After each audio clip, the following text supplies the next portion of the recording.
Ketika berkata demikian, Hasan pegang nih, ya, pegang tangannya si Simeon, kemudian ada api di sampingnya, langsung diarahin tuh ke api. Namun si Simeon nih sedikit pun tuh nggak ada cedera, nggak merasakan kepanasan. Menyaksikan hal ini, Simeon ini luar biasa, terheran-heran, kaget luar biasa.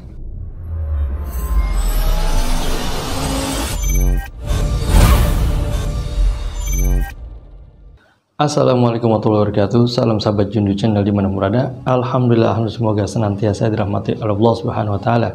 Kembali lagi bersama Ana Dairo di tayangan Jundu Channel. Udah lama juga nih kita nggak bertemu lagi, berjumpa sua. Pada kali ini insya Allah Ana akan membawakan kisah-kisah lagi.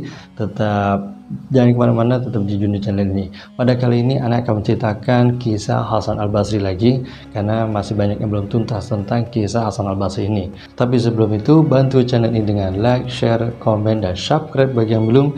Dan jangan lupa nyalakan notifikasi agar tidak ketinggalan tayangan terbarunya.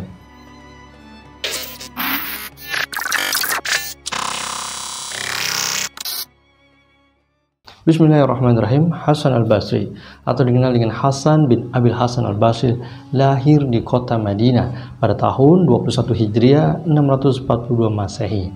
Ia ini adalah anak dari seorang budak yang ditangkap di Maisan, kemudian menjadi pembantu dari juru tulis Nabi Muhammad SAW, yaitu Zaid bin Sabit. Karena dibesarkan di Basra, ia biasa bertemu dengan banyak sahabat Nabi, antara lain seperti yang dikatakan oleh orang-orang, yaitu dengan 70 sahabat yang ikut dalam perang Badar. Banyak tuh ya.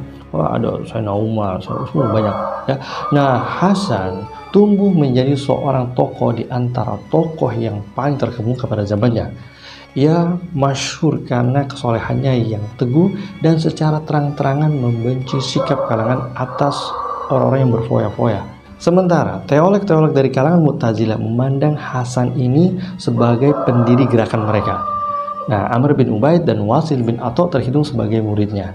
Nah, di dalam hagiografi, maksudnya dalam biografi Sufi, beliau ini dimuliakan sebagai salah seorang di antara tokoh-tokoh suci yang terbesar pada masa awal sejarah Islam.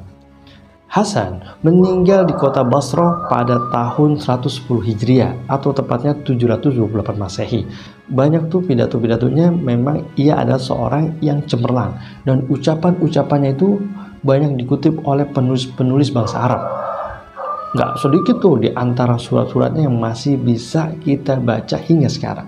Sahabat Jundu, ada sebuah kisah Hasan Al-Basri dengan Abu Ammar.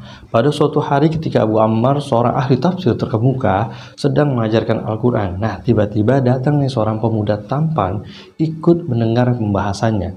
Nah, Abu Ammar ini terpesona memandang sang pemuda ini, dan secara mendadak lupa tuh semua ingatannya, hurufnya, Al-Qurannya semua lupa. Bayangin tuh. Ini baru sesama laki. Kadang kita juga gitu ya, kalau kita ngeliat ada nih cowok keren banget, cakep banget, ganteng banget, kadang suka, Masya Allah, kita akuin ada cowok tuh ganteng banget, lain gimana kalau ngeliat perempuan yang luar biasa cantik, udah dah lupa juga. Ini ngeliat laki-laki tampan aja bisa lupa ingatannya, lupa hafalannya, hadisnya, Al-Qurannya semua hilang nih Abu Ammar nih ya, karena terpesona memandang sang pemuda yang tampan ini.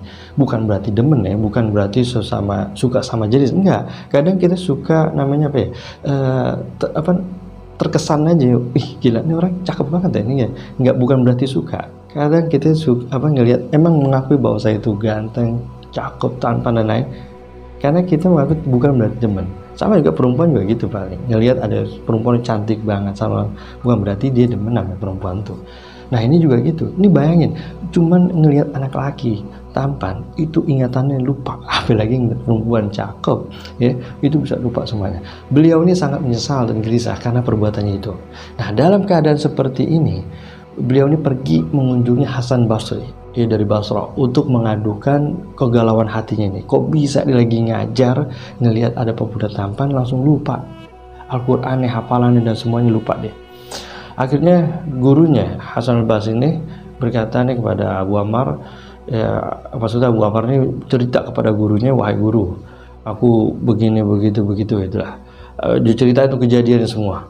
Nah, setiap kata dan huruf Al-Quran tuh hilang, nggak ingat sama sekali. Dia nggak bisa ngajar. Artinya begitulah. Nah, kemudian dia galau, dia cerita sama gurunya Hasan al-Basri, ya wahai guru, nih ingatanku hilang, hafalanku hilang semua, cuman gara-gara ngelihat ada laki-laki yang tampan yang ikut ngaji sama aku. Ya Rob, gimana nih wahai guru? Akhirnya Hasan al-Basri ini terharu ya mendengar keadaan Abu Ammar. Akhirnya Hasan al-Basri ini ngomong nih kepada Abu Ammar, sekarang gini aja dah, sekarang ini musim haji, ya kan? Ente pergi dah ke tanah suci, tunaikan ibadah haji. Nah sudah itu tuh pergi tuh kita ke masjid ya, namanya Masjid Khaif. Nah di sana engkau akan bertemu dengan seorang yang tua. Jangan langsung nanya, jangan langsung tuh, tapi tunggu sampai waktu yang tepat untuk kamu bisa ngomong sama dia. Jadi timingnya harus pas dah bahasanya. Nah setelah itu barulah kamu mengadukan tuh, ente ngadu dah kepada beliau itu agar bisa berdoa untukmu. Akhirnya Abu Ammar nih nurut nasihat gurunya, nasihat Hasan al-Basri. Nah akhirnya dia datang tuh ke Masjid Khaif. Abu Ammar lihat tuh seorang tua yang tua renta itu, ternyata ada dari sekian banyak ada satu orang tua itu yang dimuliakan. Akhirnya Abu Ammar ini merasa pasti dia nih, ya pasti ini orangnya yang dikatakan oleh guru Imam Basri. Dan itu ada beberapa orang yang duduk mengelilingi dirinya juga. Nah beberapa saat kemudian masuk seorang laki-laki yang berpakaian putih bersih. Orang-orang itu memberi jalan padanya. Jadi ada orang putih bersih terhormat datang kepada orang tua itu, dikasih jalan. Akhirnya mengucapkan salam, dan setelah itu mereka pun berbincang seperti akrab gitu. Dan ketika waktu sholat telah tiba, nah lelaki berjubah putih itu yang dihormati itu yang ngobrol dengan laki-laki tua itu akhirnya meninggalkan tempat. Nah tidak berapa lama kemudian yang lain-lainnya pun juga ikut pergi, mungkin murid-muridnya atau pengawalnya ikut pergi juga, sehingga yang tinggal di tempat itu hanya orang tua yang tadi, yang memang si Abu Ammar ini nunggu waktu yang tepat untuk bisa ngobrol dengan apa yang disampaikan oleh gurunya. Akhirnya Abu Ammar ini datang nih, menghampirinya, mengucapkan salam biasa, Assalamualaikum, dengan nama Allah tolong diriku wahai orang tua. Abu Ammar sambil tuh nangis tuh, diceritain semuanya, kemudian ya menerangkan tuh duka cita yang nimpa dirinya itu semua. Nah si orang tua ini sangat prihatin dengar kisah-kisah dari Abu Ammar nih, penuturan Abu Ammar nih begini begitu. Lalu si orang tua ini ya, yang ditunggu-tunggu oleh Abu Ammar ini akhirnya berdoa. Dia berdoa, belum lagi tuh dia mengalihkan kepalanya, Abu Ammar belum maksudnya baru begini doang nih, baru berdoa tuh Abu Ammar langsung inget semua hafalannya, langsung inget tuh, luar biasa. Akhirnya sampai sujud syukur ya, sujud syukur, saking lupanya sujud syukurnya di hadapan orang tua tersebut, saking lupa itu dia ya. Akhirnya siapa yang nyuruhmu untuk bersyukur padaku, kata si orang tua ini. Orang tua ini jangan. Ini orang tua ini nanya siapa yang ngasih tahu sama. Akhirnya Abu Ammar nih ngomong bahwasanya yang menyuruhku kemari ini adalah guruku, yaitu Hasan Basri. Akhirnya orang tua ini ngomong, jika seseorang telah mempunyai imam seperti Hasan al-Basri, ngapain datang kemari? Cukup Hasan al-Basri itu Allah Akbar, itu orang Masya Allah. Karena dia telah menunjukkan siapa diriku, akan aku tunjukkan siapa Hasan al-Basri itu. Wah, main buka-bukaan ya. Soalnya Hasan al-Basri itu udah ngebuka dirinya nih orang tua ini ya, orang yang punya doa yang mustajab. Akhirnya si orang tua ini kepada Abu Ammar ini menerangkan, mau tahu gak tadi yang datang itu siapa yang berjubah putih ya, yang datang ke sini setelah waktu asar? Mau tahu gak siapa? Dia adalah Hasan dari Basrah. Abu Ammar kaget, Masya Allah. Jadi orang tua itu bilang, setiap hari setelah melakukan sholat asar di Basrah, ia berkunjung di sini, berbincang-bincang di sini sama anak, terus sama anak sampai apa-apa yang kita bahas dan lain-lain. Kemudian dia kembali ke Basrah untuk sholat maghrib di sana. Nah, jika seorang telah mempunyai imam seperti Hasan Basri, intinya ngapain kemari lagi ya? Nah, udah cukup. Hasan Basri itu luar biasa, Masya Allah.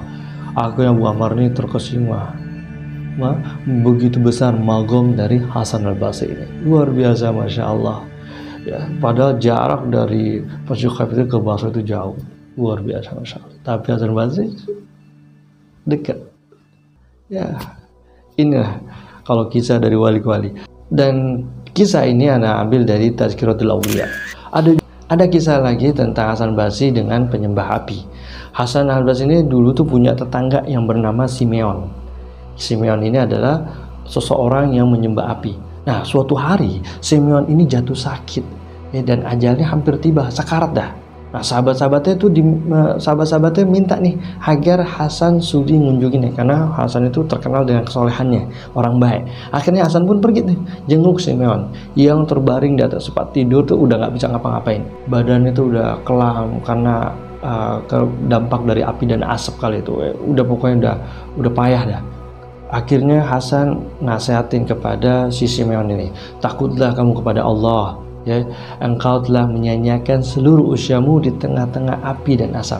Ini kegiatan dia udah nyembah api aja, nyembah ini itu dinyalain, ntar apinya mati dinyalain lagi, api mati nyalain lagi, begitu aja disembah-sembah api. Akhirnya Hasan al-Basri ini nasihatin, udah dah, jangan nyembah api lagi, takut sama Allah Ta'ala. Akhirnya Simeon ini ngomong, ada 3 hal yang telah mencegahku untuk menjadi seorang muslim, kata Simeon nih, ya, si penyembah api nih. Yang pertama adalah kenyataan bahwa walaupun kalian membenci keduniawian, tapi kenapa siang dan malam tuh kalian ngejar harta kekayaan.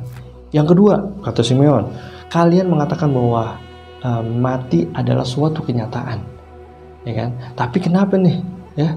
Kalau udah tahu kenyataan yang harus dihadapi, namun kalian nggak siap-siap untuk menghadapinya. Kena juga nih kita semua nasihatnya. Yang ketiga, kalian mengatakan bahwa wajah Allah Subhanahu Wa Taala akan terlihat. Namun hingga saat ini, kenapa kalian melakukan segala sesuatu yang tidak diridhoi oleh Allah? Kenapa itu 3 tuh yang bikin si Simeon ini nggak mau masuk Islam, nggak mau jadi Muslim? Gila tuh, penyembah api tuh omongannya begini. Inilah ucapan dari manusia-manusia yang sungguh-sungguh mengetahui, katanya Hasan. Jika orang-orang muslim nih berbuat seperti apa yang dikatakan oleh si Simeon ini, terus apa yang kau lakukan juga nggak? Yang nggak mau menyembah Allah Ta'ala tapi menyembah api selama 70 tahun. Dan aku tak pernah berbuat seperti itu. Jika kita sama-sama terseret dalam neraka, api neraka akan membakar dirimu dan diriku. Tetapi jika izin Allah Subhanahu Wa Ta'ala, api tidak akan berani menghanguskan sehelai rambut pun, ya, dari tubuhku. Jadi Hasan Basri ini lagi nasihatin si Simeon ini. Nah, lanjut perkataannya, hal ini adalah karena api itu diciptakan oleh Allah dan segala ciptaannya itu akan tunduk kepada perintahnya. Walaupun engkau menyembah api selama 70 tahun, mari kita bersama-sama menaruh tangan kita ke dalam api. Engkau dapat menyaksikan sendiri nih betapa api ini sungguh tak berdaya di hadapan Allah Subhanahu Wa Taala. Luar biasa. Nih keramatnya Hasan Basri mau dikeluarin nih. Ketika berkata demikian, Hasan pegang nih, ya, pegang tangannya si Simeon, kemudian ada api di sampingnya, langsung diarahin tuh ke api. Namun si Simeon ini sedikit pun tuh nggak ada cedera, nggak merasakan kepanasan. Menyaksikan hal ini, Simeon ini luar biasa, terheran-heran, kaget luar biasa. Wah, selama 70 tahun, katanya Simeon, aku telah menyembah api. Kini hanya dengan 1 atau 2 hembusan apa saja yang tersisa, apakah yang harus aku lakukan? Kata si Hasan Basri, jadilah engkau seorang muslim. Terus kemudian Simeon ngomong lagi, jika engkau bisa memberiku sebuah jaminan tertulis bahwa Allah Ta'ala tidak akan menghukum diriku, aku baru mau masuk jadi muslim. Luar biasa, mau masuk Islam pakai jaminan. Tanpa jaminan, kata Simeon, aku tidak sudi meluk agama Islam. Akhirnya Hasan membuat surat jaminan, dibikinin nama Hasan al-Basri. Kemudian kata Hasan al-Basri, kini susulah orang-orang yang jujur di kota Basra untuk memberikan kesaksian mereka di atas surat jaminan tersebut. Maksudnya ini udah paling sahih banget dah.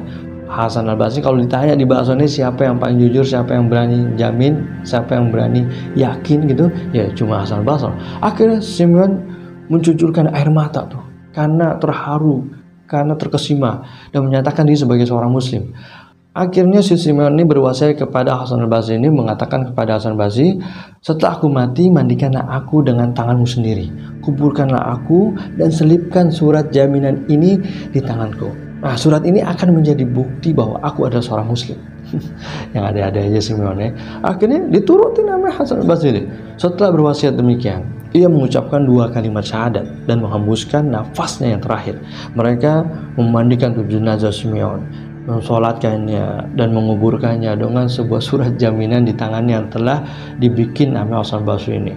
Nah, kemudian sahabat Jundu, malam hari ini Hasan pergi tidur sambil merenung. Dia bingung nih, pikirannya Hasan al-Basri. Ya Allah, kenapa ya Hasan al-Basri ini pikiran? Ya gimana gak pikiran dia? Ya, kata Hasan al-Basri itu, bagaimana aku bisa menolong seseorang yang sedang tenggelam, sedang aku sendiri dalam keadaan yang sama. Aku sendiri tidak bisa menentukan nasibku, kata Hasan al-Basri.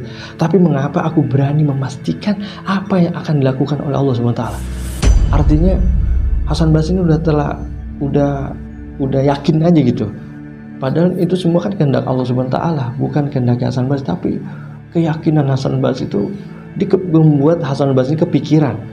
Nah, dengan pikiran-pikiran seperti ini, Hasan terlena. Ia bermimpi bertemu dengan Simeon ini. Wajah Simeon ini luar biasa, cerah benderang, bercahaya seperti sebuah pelita. Nah, di kepalanya itu dia memakai sebuah mahkota. Ia mengenakan sebuah jubah yang indah dan sedang berjalan di taman surga. Dahsyat, luar biasa, masya Allah. Akhirnya ditanya Nabi Hasan al-Basri, gimana keadaanmu Simeon? Akhirnya Simeon jawab, bukankah engkau bisa melihatku sekarang? Allah yang maha besar dengan segala kemurahannya telah mendekatkan diriku kepadanya dan telah memperlihatkan wajahnya kepadaku. Karunia yang dilimpahkannya itu kepadaku melebihi segala kata-kata. Engkau telah memberiku sebuah surat jaminan. Terimalah kembali nih surat jaminan ini karena aku udah gak butuh lagi. Kata Simeon ini, seorang penyembah api, aku gak butuh lagi. Nih, ambillah, kata Simeon. Nah, ketika Hasan bangun dari tempat tidur itu, akhirnya dari mimpinya, dibangun dari mimpinya, ia mendapatkan ternyata surat jaminan itu telah berada di tangannya. Allahu Akbar. Ya Allah. Hasan tuh sambil berkata, ya Allah, aku menyadari, kata Hasan ini, bahwa segala sesuatu yang engkau lakukan adalah tanpa sebab kecuali karena kemurahan-Mu. Karena kemurahan-Mu semata, siapa yang akan tersesat di pintu-Mu? Engkau telah mengizinkan seseorang yang telah menyembah api 70 tahun. Ya, 70 tahun lamanya. Menyembah api, gak pernah berbuat baik, gak pernah ibadah, gak pernah masuk Islam. Gak pernah ibadah untuk menghampiri Allah SWT. Semata-mata karena sebuah ucapan, betapakah engkau akan menolak seseorang yang telah beriman selama 70 tahun. Artinya Hasan al-Basri ini juga takut. Kalau selama 70 tahun ia beriman, beribadah, apakah bisa akhir kehidupan itu husnul khotimah? Maka kita sahabat Jundu, kita belum tahu akhir kehidupan kita kayak gimana. Bisa jadi orang yang sering bermaksiat, orang yang terus menyembah berhala dan lain-lain. Tapi Allah Ta'ala punya kehendak di akhir hidupnya dia bisa bersyahadat, dia bisa bertobat. Tapi kita yang istiqomah terus di jalan Allah SWT, kita nggak tahu akhir kematian kita. Jangan pernah katain orang, jangan pernah ngejudge orang, jangan pernah nuduh orang. Biarin kita sendiri istiqomah, kita punya jalan kita masing-masing. Jadi jangan pernah kita menuduh seseorang dan pernah kita menilai akhir kematian seseorang, karena haknya itu adalah cuman haknya Allah Ta'ala yang punya tuh ya. Ini kisahnya 70 tahun nyembah api, akhir kematian bisa syahadat di 2 napas terakhirnya dia. Luar biasa, masya Allah. Bahkan Allah kasih dan kemurahannya dia memakai mahkota di dalam surga. Ya Allah, ini juga yang membuat Syekh Abdul Qadir Jailani itu ketakutan bagaimana nanti akhir kematiannya. Allahu Akbar. Dan ini menjadi renungan buat kita semua sahabat Jundu. Ya, kita juga belum tentu selamat. Apakah keistiqomahan kita ini dapat menyelamatkan kita nanti di akhir hayat? Karena banyak juga kisah-kisah orang yang istiqomah, orang yang baik, tapi di akhir kematiannya dia su'ul khatimah. Na'udzubillah min dzalik. Mudah-mudahan semua sahabat Jundu yang menyaksikan kita tetap istiqomah dan Allah matikan kita dalam mati husnul khotimah. Amin ya rabbal alamin. Mudah-mudahan kisah ini bermanfaat buat semua sahabat Jundu. Tetap ikuti Jundu Channel ini, akan banyak kisah-kisah tentunya penuh hikmah dan bermanfaat buat semua sahabat Jundu. Ana Derobi, salam Jundu Channel. Assalamualaikum warahmatullahi wabarakatuh.